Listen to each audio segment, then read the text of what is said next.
perkembangan zaman yang kemudian harus menuntut kita untuk bisa mengejar perkembangan tersebut. Dalam hal ini digital, ada dua pilihan yang harus kita ambil, kita mengejar atau kita tertinggal. Nah, itu adalah pilihan yang harus saat ini anak muda atau perempuan Indonesia harus bisa terapkan.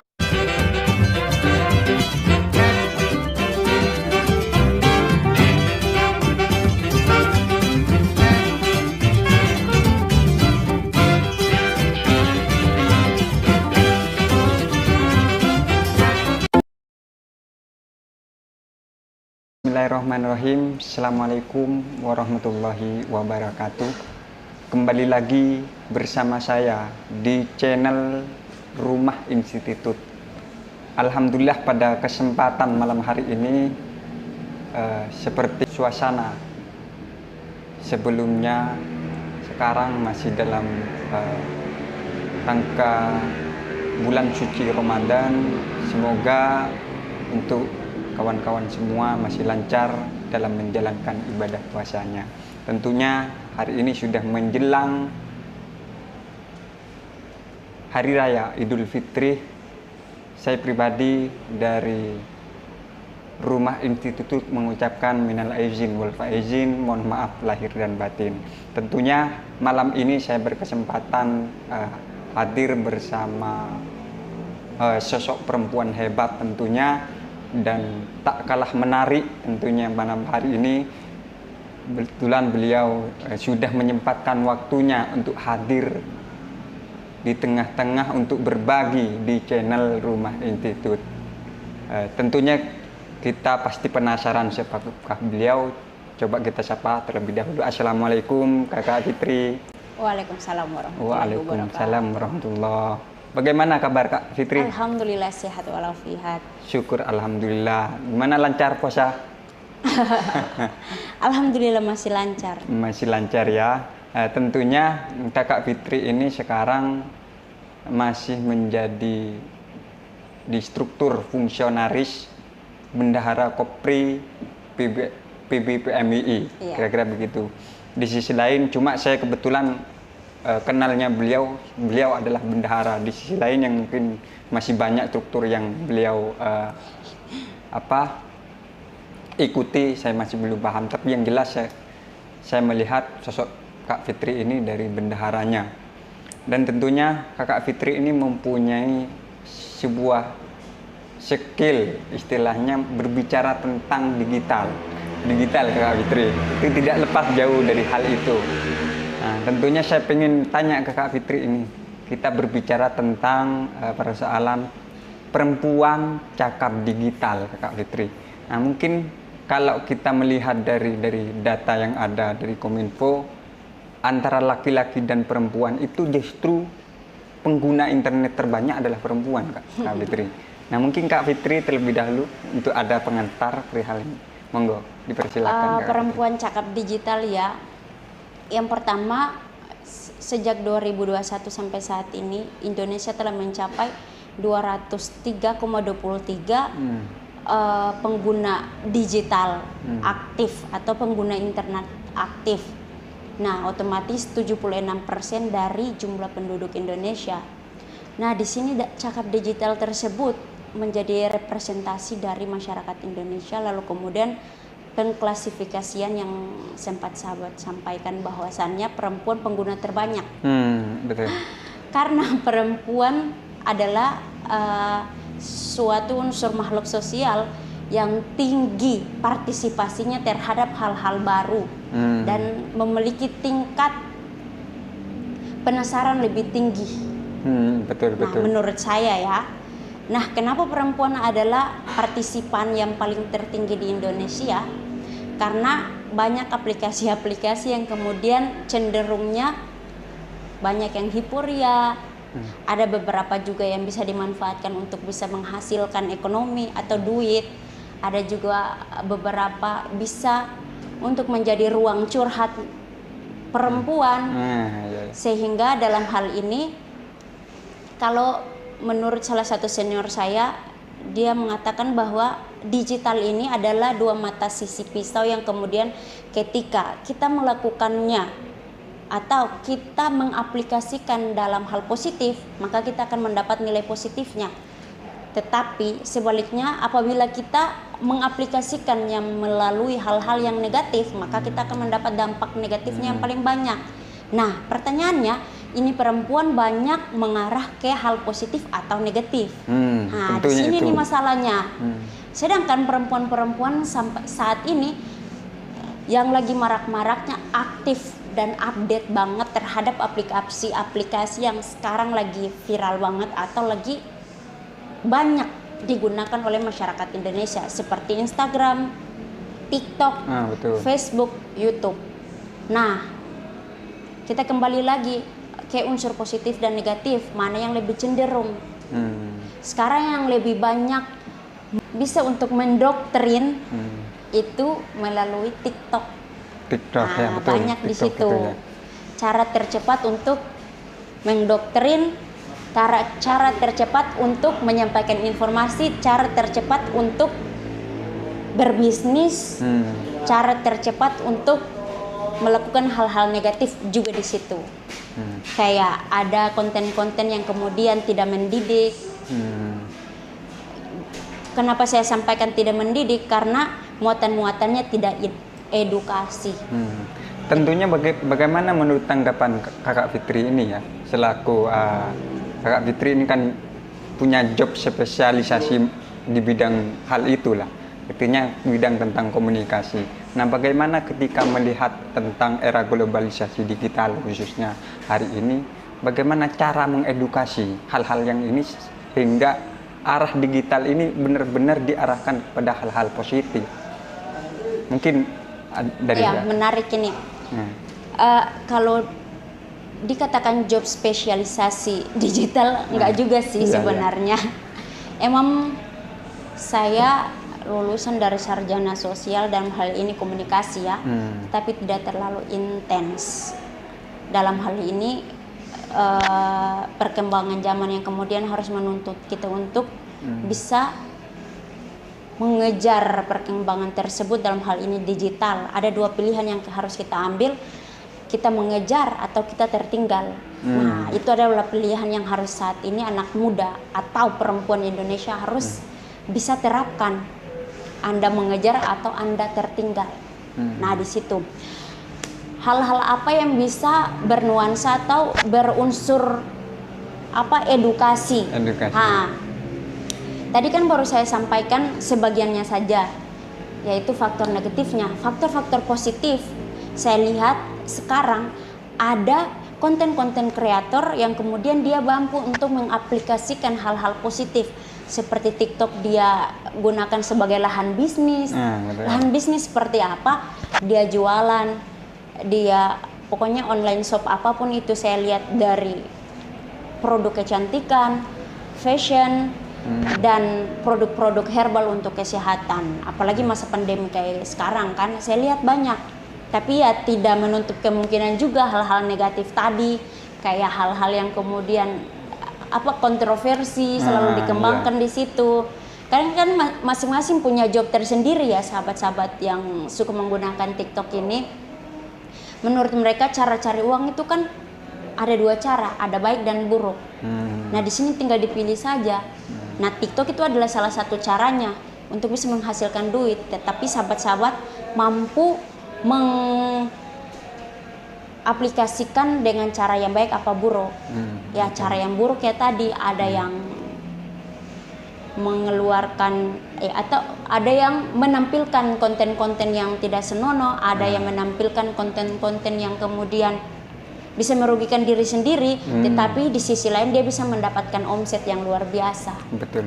Tetapi saya harap sih sahabat-sahabat perempuan di Indonesia dimanapun dia berada, dia mampu untuk mengaplikasikan atau mampu untuk memfungsikan TikTok, Instagram, YouTube, atau Facebook dengan sebagaimana mestinya, dengan cara-cara yang edukasi.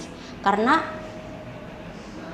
digital ini dia akan merekam jejak kita dari titik terkecil sampai titik terbesarnya kita di kemudian hari. Betul. Kedepan juga di Indonesia, mungkin di negara-negara lain telah menerapkannya, tetapi di Indonesia ke depannya CV kita akan dilihat melalui rekam jejak digital kita, kayak Facebook kita, Instagram kita. Betul. Sekarang itu kan kayak aktivis ya biasanya. Kalau mau ketemu orang, kalau mau ketemu pejabat, mau ketemu teman, sahabat atau orang baru, dia akan lihat namanya di Google, Fitri Lesbasa. Dia ini siapa? Kalau namanya belum muncul di Google berarti dia belum top. Makanya orang untuk mengenalkan suatu sosok orang lain itu, tapi yang jelas jejaknya ada di digital. punya Kakak Fitri ini muncul di Google ya. Iyalah muncul. Saya kan Muncul pernah ya? nulis rilis. Oh harus gitu muncul. ya. Nah tadi ada sedikit yang menarik yang sering disinggung sama Kakak Fitri ini. Apa? Yang pertama perihal entrepreneur. Nah mungkin Kak Fitri ini mengalami hal-hal begitu, bisnis istilah. Oh, Rekam jejak bisnis iya, ada? sepakat. Ada. Saya pernah berbisnis tanpa melakukan sistem digital. Tapi itu waktu tahun yang kemudian 2015-16, daerah saya kan jauh dari istilah kata modernisasi dan internetnya maju seperti saat ini waktu itu. Jadi masih kayak ala-ala anak mahasiswa semester 1 semester 2 yang baru mulai bisnis dari 2015 sampai 16 itu, dan itu apa namanya? Bisnis yang tidak ada untungnya sama sekali. Maksudnya saya cukup down sih karena baru pertama kan perdana melakukan bisnis tersebut. Nah, tetapi pada saat 2018 sudah mulai nih di daerah saya internetnya sudah bagus, terus digital sudah mulai marak walaupun waktu itu belum ada pandemi ya. Udah bagus lah, pengguna aktif Facebook di daerah saya itu sangat tinggi. Makanya saya orangnya akan merasa rugi ketika waktu saya dari pagi sampai malam saya buang dengan percuma tanpa ada hal atau unsur positif yang ada di dalam waktu dari pagi sampai malam tersebut. 12 jam saya itu terbuang sia-sia. Dan dulu namanya masa mahasiswa kan, kalau lagi tidak ada aktivitas, tidak ada kegiatan organisasi maupun akademisi, otomatis di kosan aja kan. Iya. Nah itu kalau di kosan waktu itu sudah ada wifi kan, ini kosan punya wifi, aku cuman di kosan terus nggak ada aktivitas positif gitu kan. Kayak saya coba-cobalah bisnis online.